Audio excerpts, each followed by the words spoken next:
sideeda aniga waxaan qabaa dalkan cid aan ahayn beesha caalamka oo baabi'iyey ma jirto beesha caalamku iyadaa qorshaysa qofka ay rabto inay ka dhigto waxayna u soo martaa dalalka carabta taasna waxay keentaa in lacag la isticmaalo lacagtaasna waxay keentaa in ay dad markaasi aanan ehel u ahayn inay ka soo baxaan oo ay madax ku noqdaan waxay keentaa sidii diyaarad oo kale qof aan weligii diyaarad wadin haddii diyaarad intii la saaro oo hawada ku jirto oo la yidhahdo deji waxay noqonaysaa diyaaraddaasi inay qalqal gasho soomaaliya waxaa qalqal geliyey beesha caalamka lafteeda waxaa qalqal geliyey waddamada reer galbeedka maraykanka u weeyaan waxayna isticmaalaan waddamada carabta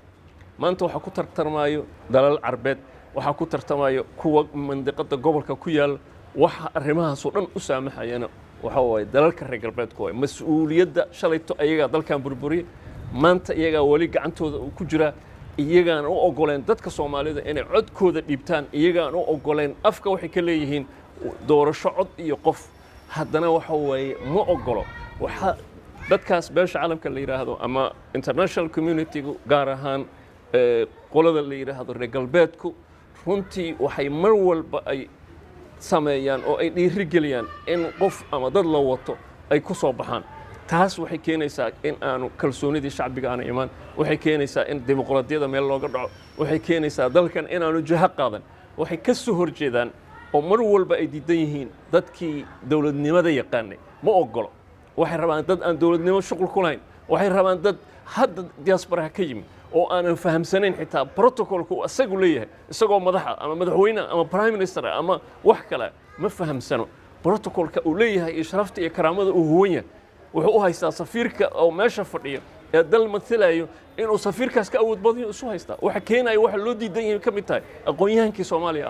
aaway dadkii siyaasadda ka soo shaqayn jiray aaway dadkii muddo ku soo jiray dawladnimada Soomaaliya lama rabo nimankaas ma rabaan waxay rabaan qof aan waxba la socon waxay rabaan qof wixii loo sheegay qaadanayo waxay rabaan qof dalkan laga saxiixdo oo badiisa haday tahay khayraadkiisa haday tahay waa maanta waxa loogu tartamayo oo ay dalalkii carabta ah oo imaaraadkiga Qatar iyo wixii la midka ay ku tartamayaan oo Soomaaliya loogu tartamayo cid walba waxay rabtaa inay ka danaysato dalkan dad cid u danaynayso dalkan oo Soomaaliya maanta danteeda ka talinayso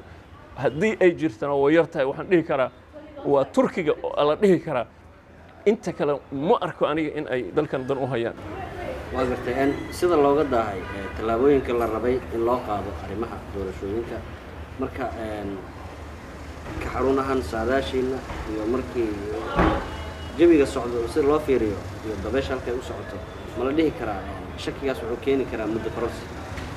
muddo koros horta waxay ka go'daa in ay fariistaan dadka la yiraahdo stakeholderska amaba dadka ku jiro xindaabka siyaasadda aniga ma dhahay saamilay markay saamilay wax la yiraahdo qof kasta oo Soomaaliya saami ku leh dawladnimada laakiin waxaan leeyahay dadka ay wax ka go'an maamul goboleedyada kamida waxa kamida siyaasiyiinta mucaaradka kamida waxa kamid ah civil society-ga ururada bulshada rayidka oo runtii afka dadka shacbiga oo iska leh inay ku hadlaan intaas iyo inta kale ee markaasi mas'uuliyiinta ka siyaasadda Soomaaliyeed ee xindaabka siyaasadda ku jiro ay arintaas ka wada falantay ka gooda waxaan leenahay Afghanistan ha ka wada hadlaano haddii la arko in ay waqtigan aan munaasab ahayn waxa la dhihi karaa waqtigan munaasab ma laakiin maxaa loo baahan yahay anigu waa wareysanay dhamaantood waa wada marnay waxay aaminsan yihiin war inta la isu yimaado la fariisto laga hadlo hal la yiraahdo waqtiyan u baahannahay intaas waqtigaasna yaanu noqon waqti la iska sheego ee ha noqdo waqti road map leh oo taariikhaysan oo leh oo la leeyahay taariikh hebel waxa dhacayo waxaas iyo waxaas iyo waxaas waxa la sameeyay hadda dan tusaale soo qaadan xisbiya leeyahay waxa lagu galaa xisbiyo xisbiga oo diyaarka xisbiyo oo shakhsiyaad ay wataan qof walba xisbiyo sheegana wuxuu ku wataa boorsadiisa isaga gudoomiye ka isaga xogeeye ka isaga xubin ka isaga wax walba ka dadkaas marka waxa way xisbiyan diyaar ahayn waxaan diyaar ahayn oo kale shuruucdi kale oo saamixi lahayd in qof iyo cod lagu gala aan meeshii oolin war waxaa iman karto aqli marka la yimaado in la yiraahdo alternative options oo war tan ma soconayso oo oday waa laga daala waa run dadka waxaan aanay ka soo horjeedo oday oo ugaas sheeganaya iyo namadoon iyo wax sheeganaya waa kuwa dalkan ishan u yeelay waa kuwa xildhibaanada maanta baarlamaankaas fadhiya kuwa keenay waa kuwa soo boobay xildhibaanada maanta meesha fadhiya badidood dhiigay qabaan dad badan ay soo laayeen kuwaas waa marka uma baahno cid u baahan oday ma laha laakiin maxaa loo baahan yahay war tiro ka badan waxaa la dhihi karaa halka kursi ha doortaano 2,000 oo qof ha doortaano oo reerka oo dhan intay isu yimaadaan meel intay wada fariistaan ha doortaano la dhihi kara waa alternative option la keeni karo laakiin waxaa loo baahan yahay in horta la fariisto la keeno sidee doorasho ku hirgeli karta noocee doorasho hirgeli karto haddaanay hirgeli karin midda ku saabsan qof iyo cod waxaa la heli karaa mid ku dhow la heli karaa waxaa la dhihi karaa 10,000 oo qof ha doorato for example haddii beel ay leedahay haba laga dhigo 4.5 ka beeshi laakiin beeshi la badin karaa waxaa la dhihi karaa tiradeeda 5,000 oo qof ha doorato waxaa la dhihi karaa 3,000 oo qof oo yana ha doorato laakiin waxaa la heli karaa laakiin ma laga yahay wax laga hadlaa waxa waaye daacad ma laga yahay waqtigan la joogo oo la leeyahay waqtigeedii ku dhacaysa ma ku dhici kartaa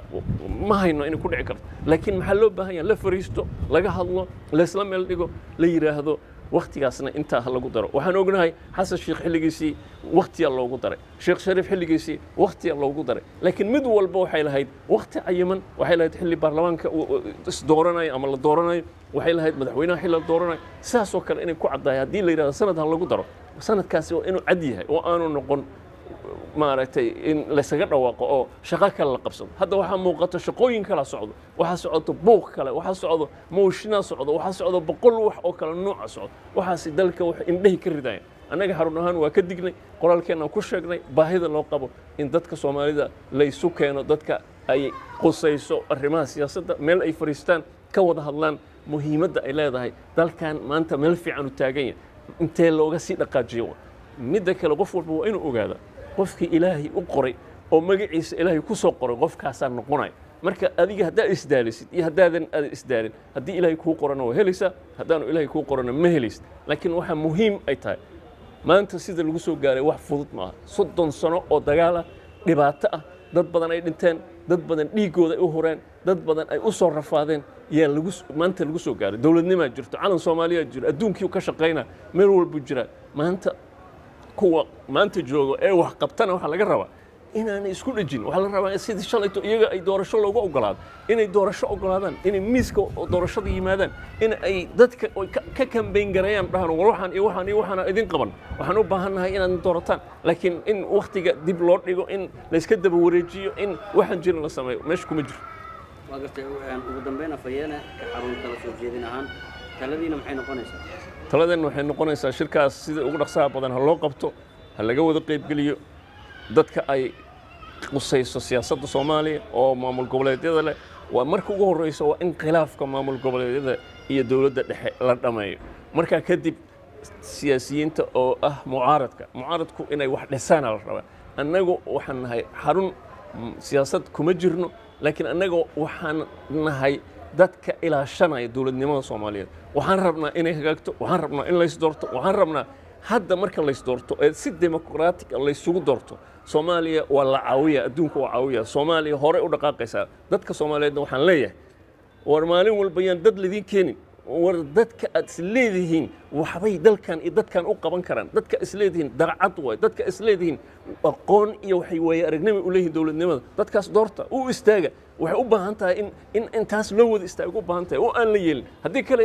sanad walba lacago ay carabtaas keenaan dalkan ha lagu baabi'iyo oo qof markaas aan ehel u ahayn ama waxba ka garanayn in loo dhiibo oo maaragtay dalkaasi oo maalin walba halis la geliyo maaha dadka Soomaalida wax anfacay